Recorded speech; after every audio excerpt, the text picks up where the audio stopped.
건데 앞서 우리가 이제 감사원 얘기 잠깐 했잖아요. 네네. 유병호 얘기를 안 할 수가 없을 것 같아요. 저는 이분이 아직도 계셨나 했더니 그러니까요. 영전까지 해가지고 사무총장에서 감사위원이 됐죠. 감사위원이 돼가지고 퇴임식도 하고 심지어 유병호는 퇴임이 아니고 유병호가 참석. 감사원장 퇴임식에 참석해서 이 영혼 없는 것들 뭐 이렇게 고성을 쳤다는 거잖아요. 근데 이분은 이 유병호 감사위원은 어떻게 이렇게 정정당당하게 나오는 걸까? 이분의 멘탈도 참 독특하다라는 생각이 좀 드는데 어떻게 보십니까 이런 주장? 기본적으로 정말 말이 안 되죠. 최재형 감사원장 체제에서 가장 승승장구하면서 가장 혜택을 누리고 자기 하고 싶은 대로 일하는 사람이 누굽니까? 네. 심지어 감사위원도 된 거 아닙니까? 그런 상황임에도 불구하고 갑자기 이제 나가는 무렵에 최재형 감사원장이 공직자 출신이다 보니까 그 새로 이제 뭐 감사원의 문제를 지적하는 TF도 설치하고 나갔어요. 네. 그러니까 이제 아마도 본질적으로 자기가 한 배를 탄 것 같다가 나갈 때 임기를 이제 지키기 위해서 그런 식으로 뭔가 자기와 다른 결이 다른 선택을 한 게 아니냐 이런 식의 의심을 하고 아마도 이런 행동을 보인 것 같은데 윤석열 정부 기간에 감사원이라는 데는 정말로 할 말이 참 많습니다. 원전 경제성 평가 관련된 문제라든가 부동산 통계 문제라든가 쉽게 이게 전 정부의 실정이라고 주장을 하면서 정말로 무리한 감사들을 많이 했거든요. 그것들이 실제로 법정에 가서 무조건 유죄가 나온 것도 아닙니다. 그런 상황이기 때문에 본질적으로 그때 행해졌던 감사원의 비행에 대해서 파헤쳐도 모자랄 판인데 반성문을 쓰지 않고 국민 앞에 이렇게 당당한 행태로 심지어는 감사원장이 퇴임식에서 그것도 최재 감사원장이 잘했다고 평가하는 사람이 얼마나 됩니까? 그런 감사원장을 상대로 이렇게 한다는 게 이해가 안 되는 거죠. 이렇게 얘기했어요. 최재희 원장이 조직의 신뢰를 훼손해놓고 여기에 대해서 한마디 언급이나 사과를 안 한 데 대해서 내부 지적이 있다. 감사원 직원들도 굉장히 점잖은 분들이네요. 이 정도밖에 비판을 안 하시다. 네, 아까 말씀하셨지만 원전 관련해 가지고는 감사원 감사로 수사를 넘긴 사건이고 그게 결국 공무원들은 무죄가 났습니다. 그러니까 누군가의 인생을 그런 식으로 사실 망쳐버렸음에도 불구하고 그 사람들은 겨우 무죄 받고 인생이 0에 돌아간 거 불가하거든요. 그 시간에 대한 보상이라든지 고생한 것들은 전혀 없는데 거기에 대한 반성이나 사과말 하나 없이 끝내는 거에 대해서 오히려 부끄러워해야 되는데 지금 유병호 감사위원 같은 경우에는 오히려 네가 가짜다라고 이야기하고 있는 거 아닙니까? 그러니까 적반하장도 이런 경우가 없다라는 생각이 들긴 하는데 다 떠나서 유병호 감사위원은 사실 그 직에 있을 때부터 정권이 바뀌면 직권남용으로 가장 먼저 조사받을 사람이다라는 이야기가 제가 그때 취재했을 때도 꽤 많이 들었던 이야기인데요. 왜 이분이 아직도 이렇게 무탈한 일생을 살고 계시는 건지에 대해서 좀 의아하긴 합니다. 네. 이번에 이제 정부가 헌법 존중 정부혁신 TF가 출범을 하면 유병호 감사위원 어떻게 될까요? 아마도 뭐 그 사실은 여러 가지 사정기관들이 일단은 선상에 오를 것은 분명해 보이고요. 아까도 얘기했지만 검찰을 필두로 해가지고 감사원까지 아마도 공직사회에서 윤석열 정부에 정말로 필요 이상의 부역을 하거나 계엄 상황 하에서도 뭔가 그를 보호하기 위해서 움직였던 부분들이 있다면은 그런 부분에 단죄를 받을 수밖에 없는 것 같고 결국은 윤석열 정부의 감사원이라는 것은 지난 정부 문재인 정부의 감사원, 박근혜 정부의 감사원과도 달랐습니다. 정말로 정치적인 노골화된 행태들을 보였기 때문에 그런 부분들에 대해서는 그런 그 감사를 하게 된 배경과 결과에 대해서 법적인 심판 그리고 역사적인 심판을 반드시 받아야 된다고 봅니다. 아무 의견은 없으신데 마리 K님께서 슈퍼챗을 써주셨어요. 뭐 의견도 같이 주시면 좋으셨을 텐데요. 하여튼 감사합니다. 그리고 국민의힘 최보윤 수석대변인이 논평을 내가지고 공직자를 죄인으로 몰아붙이는 정치 보복의 반복은 이제 국민 피로를 넘어 분노로 치닫고 있다. 이런 얘기를 하고 있는데요. 언제 공직자를 죄인으로 몰았죠?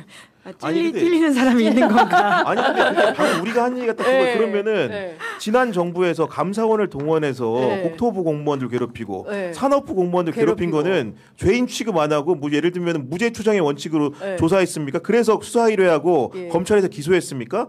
반드시 돌려줄 수 있는 말이고 그런 얼척없는 일로도 감사원 조사도 벌이고 검찰 수사도 벌였는데 이거는 온 국민이 명백하게 본 계엄에 부역한 사람들을 가려내는 일입니다.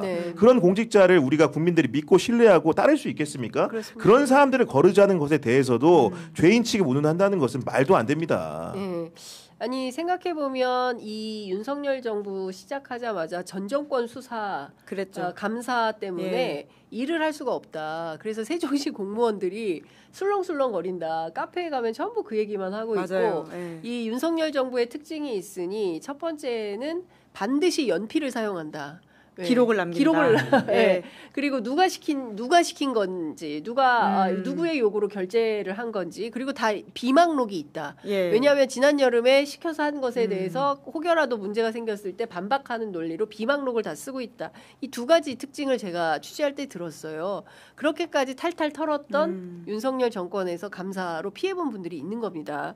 이분들 죄인 취급한 거죠. 아니 그러니까요. 네. 그때 윤석열 정부 들어서자마자 문재인 정부를 전 정권 수사라고 하면서 이분들을 죄인 취급했던 거 아닙니까? 네, 그래서 그 당시에 이제 유병호 그 당시 사무총장이었었는데요. 그러니까 본인이 직접 개입했다라고 인정까지 했던 사건이 그 서해 공무원 피격 사건이 맞습니다. 있었습니다. 그 건으로 사실 문재인 정부의 안보 라인에 있는 주요 지금도 고위공직자들이 재판을 받고 있거든요. 그러니까 이런 식으로 잃어버린 시간이라고 하는 것이 물론 뭐 아직 재판 결과가 나오지 않았습니다만은 그러니까 지금 과정상에서 보면 굉장히 좀 무리하다라고 하는 느낌을 주는 게 굉장히 많아요. 네. 그런 것만 보더라도 감사원의 과거에 대해서는 먼저 반성문부터 써야 되는데 이렇게 당당하다라는 게 참 아니 대표적으로 지금 예. 사법부에 문신학 차관이라는 분이 있어요. 이분이 윤석열 정부 뭐 걸쳐가지고 쉽게 얘기해가지고 이제 과거에 이제 문재인 정부 때부터 아마 이런 고초의 향연들이 시작이 됐는데 네. 이분이 이제 월성 1호기 원전 이제 그 폐쇄 과정에서 경제성 평가 조작 혐의를 받아가지고 사실은 나중에 이제 자료 관련된 삭제 문제로 이제 뭐 검찰에 기소까지 됐는데 실제로 네. 알고 보니까 대법원에서 이제 무죄가 확정이 됐는데 이렇게 긴 시간 동안 감사를 받고 그 법원 판결을 통해서 명예회복을 하더라도 그 사이에 잃은 게 너무 많은 겁니다. 경제손실과 실추된 공직자로서의 명예와 예를 들면 그 가족들의 안위 같은 것들은 누가 보상을 해줍니까? 네. 이런 일들을 사실을 자행했던 사람이 주도했던 사람들이 일부 감사원에 남아 있는 것이고 윤석열 정부 검찰에 온전하는 겁니다. 남에게 가해를 했으면 그 가해자에 대해서 완벽하게 뭔가 피해자의 명예 회복을 위해서라도 온전하게 돌려줄 필요가 있는 그렇습니다. 겁니다. 아니 그리고 다 떠나서 그 뭐 다 좋아요, 다 좋고 뭐 감사하고 뭐 진실규명하시고 다 좋은데.